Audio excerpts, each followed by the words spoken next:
It's Conduit News Radio with Paul Harrell.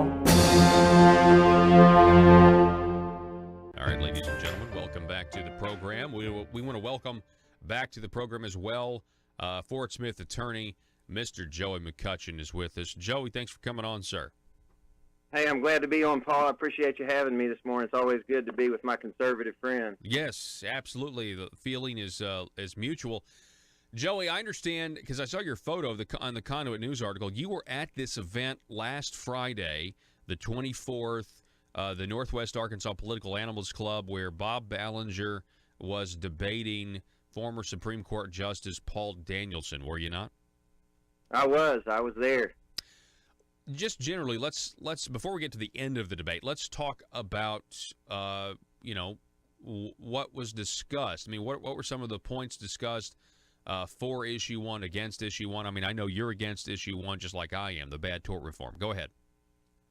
Yeah, some of the statements by Representative Ballinger to me were just shocking. Misrepresentations, half-truths. He talks about caps, and does he not? And he talks about the caps being a floor and not a ceiling. Well, does he not understand the principle that when juries are making decisions, when grandmom's killed in a nursing home, or a truck crosses the center line and renders someone a quadriplegic, that it's up to juries to make that decision. That's what our Constitution envisions. And what Representative Ballinger and insurance companies want to do is limit what Arkansas juries can do. And, I mean, it's not hard. Our Arkansas Constitution, Article 2, Section 7, says that the right to trial by jury shall remain inviolate. And juries should be making decisions about what's fair for folks. We shouldn't set an arbitrary price tag on the value of human life by, I call this the Insurance Protection Act. I mean, and that's what it is. And Representative Ballinger, numerous falsehoods, and we can go through them one by one if you'd like, Paul. Yes, go ahead. It's all yours. Well, take for example, he throws out a statistic that California passed tort reform in 1976, which placed a $250,000 arbitrary price tag on medical malpractice premiums. Representative Ballinger said, just kind of threw this figure out, that there was a 40% rate reduction in malpractice insurance after California tort reform. Well, the truth is that there was a 450% increase in malpractice premiums for good doctors over a 13-year period. It wasn't until 1988, Paul, when insurance reform, Proposition 103, was passed in California, that from that time since, there's been a 2% reduction in medical malpractice premiums. So what got the job done in California was not putting a price tag on the value of human life, but instead telling insurance companies to justify why they're increasing doctors' premiums. So California's Proposition 103 insurance reform got the job done. And it was just a misrepresentation by Mr. Ballinger when he said there was a 40% rate reduction, when in fact there was a 450% increase. Wow. That to say that's skewed doesn't even begin to describe it. One of the things that I thought was very interesting was the question about why doesn't this issue even address frivolous lawsuits. I understand Representative Ballinger said he thought that it does address frivolous lawsuits, but what are your thoughts on that? Well, I'm the one who asked that question because Issue 1 does not address frivolous lawsuits. That's the bottom line. And people believe, and there are frivolous lawsuits out there.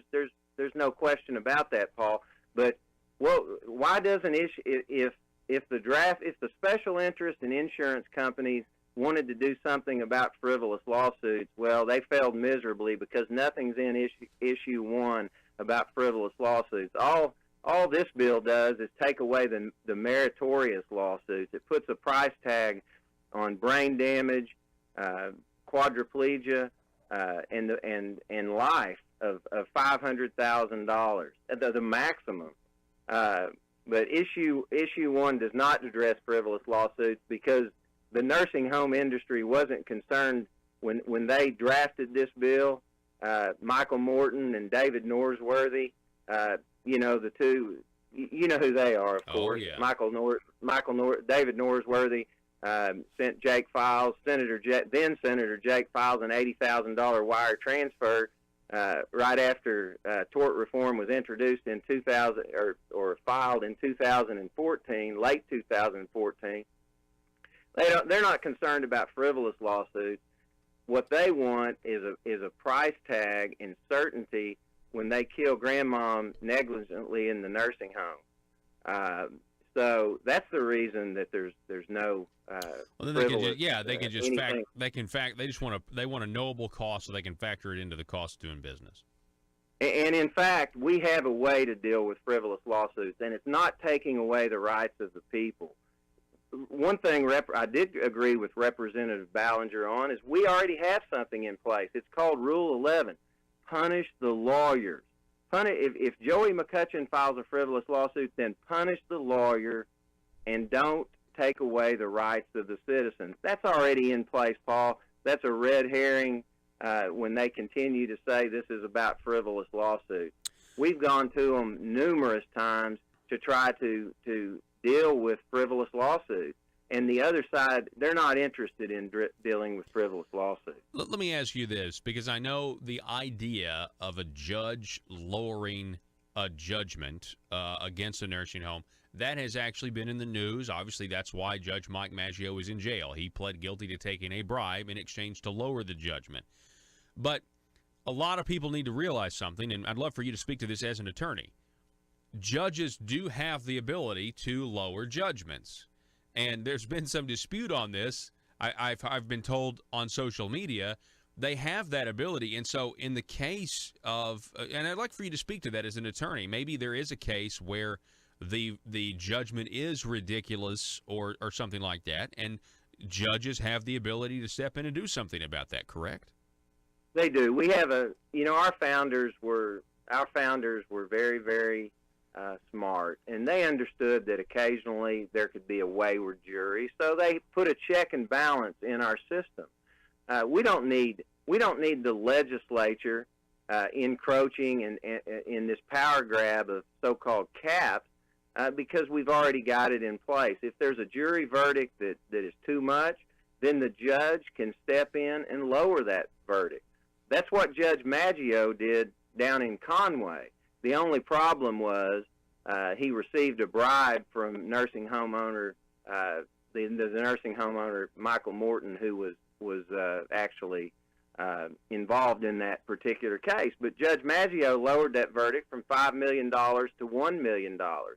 He has that authority, and that's the checks and balances. Mm-hmm. And that's what the nursing homes and the special interests out there don't want citizens to understand, that that's already built into our justice system, and our founders fully appreciated that. We have a question for you from Facebook. Jackie on Facebook says, Joey, please address how the legislature can change the cap with a supermajority.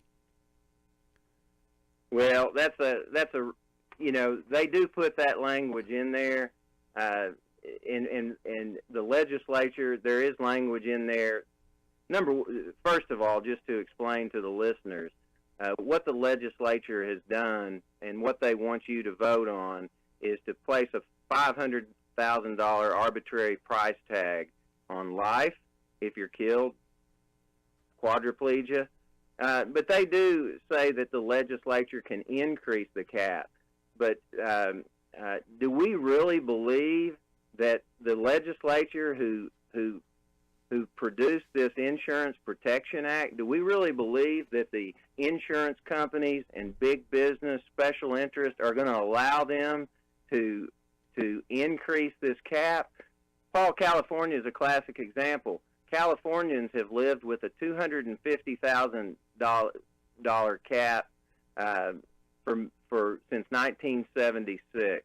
The power brokers are never going to allow the cap to be increased. But again, does our legislature not understand that this is a job for juries to listen to the evidence and to make decisions about how much a life is worth?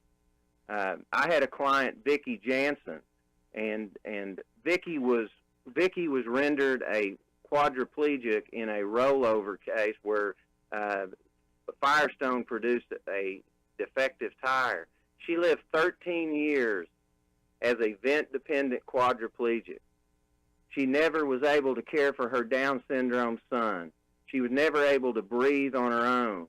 What issue one would do would tell juries that the most you could ever give for 13 years, which she lived, finally died because of it. 13 years of vent-dependent quadriplegic, $500,000. And Vicki, we had a promise that if she ever died, that I would carry on in her stead and fight this fight so that nobody would have to go through what her family had to go through. Yeah, it's a terrible issue. We need to vote it down this November. In my opinion, I mean, I'm going to vote against it. Chuck on Facebook says, and they can also lower it, meaning they could also lower the cap if they wanted to. That's something that we haven't thought about. Generally speaking, why does the legislature think they need to be involved in something that is really a part of the workings of a separate and equal branch of government, the judicial branch, Joey?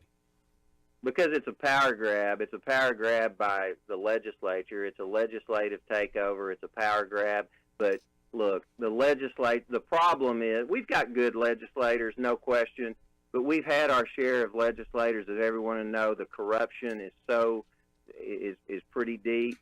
It's a political body. It's influenced by special interests. I mean, it's so apparent, Paul. Why did issue one, which was SJR 8 at the time, our legislature, the Senate and the House, only gave the people 30 minutes to debate this issue. 30 minutes, something that is going to change our Constitution more than any other measure, I think, in state history. They gave the people in the before this was passed out 30 minutes total. Rose Mims, from Executive Director of Arkansas Right to Life, who is against issue one. Miss Mims did not get to testify because they didn't allow time. This was ramrodded through the House and the Senate, and it just speaks to the process. So what are they going to do with rulemaking if the legislature, which is influenced, it's a highly political body, and that's the problem. Special interests who pay huge sums, like an $80,000 wire transfer from then Senator Jake Files from a nursing home owner, David Norsworthy. I mean, it's pretty clear. It's pretty clear that is not the body that should be making our court rules. At the end of the yeah, go ahead. One thing, Paul, that was addressed in the debate was the bait and switch, and this is classic bait and switch. Us conservatives will remember issue 3 a few years back, where we thought we were getting ethics reform. Wow, did we get ethics reform for the legislature? But what we got was increase in term limits and increase in legislator pay. Issue 1's another classic bait and switch. They want to say this outfit that calls themselves Jobs and Justice. I mean, what a misnomer. They want to say that limiting the rights of the people is going to create jobs in our state. Well, one of the issue 1 supporters, as we know, is Randy Zook with the State Chamber of Commerce. Yep. Randy Zook has come out in another context and said, we have plenty of jobs in Arkansas. We just don't have qualified folks to fill them. Arkansas has the lowest unemployment rate in state history. This is classic bait and switch. say it's going to create jobs, castigate trial lawyers. That's what's getting ready to happen next, Paul. As we both know, there's going to be millions upon $1 million of commercials out here saying that this is going to produce jobs, it's going to cure cancer, it's going to, take care of greedy trial lawyers, and at the same time, we're going to vote away our rights. Yeah. Or are we? I think Arkansans are smarter than special interests give us credit for. I want to get your reaction to this. Towards the end of the meeting you were at, the debate you were at with the Political Animals Club back on Friday, August 24th, towards the end of the meeting, State Representative Bob Ballinger, he said this to the audience. Listen to this, Joey. I want to get your reaction. Let me say this. I am really disappointed for a profession that gets beat up as much as we do, where they, and only good lawyer is a dead lawyer, right? And, all that stuff, right? For somebody who gets beat up as much as we do, for people to just beat up the legislature. My friends in the legislature are servants. They not one of them up there right now is benefiting from being in this business. They have set themselves aside.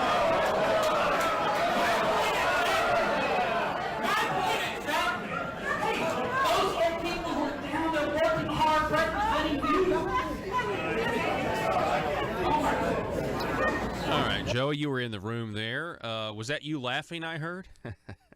No, I think the whole room was laughing. But here's what I think about that. Bob Ballinger was whining to this audience and lecturing to this audience about that no legislator, they're servants and they're down there. No one, he said, was up there benefiting from the legislature.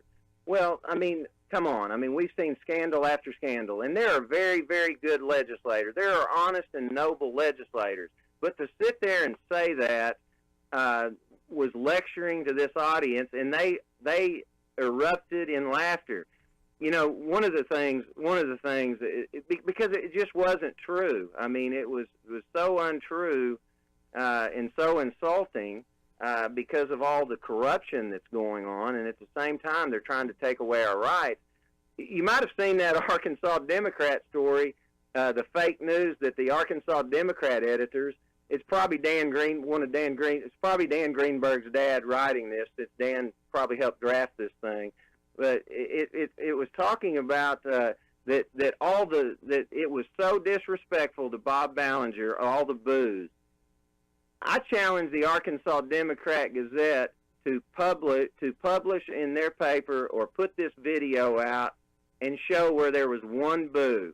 It was simply laughter. It was just fake news. The bottom line is that Mr. Ballinger is trying to deflect the fact that as a conservative, he is way off base here.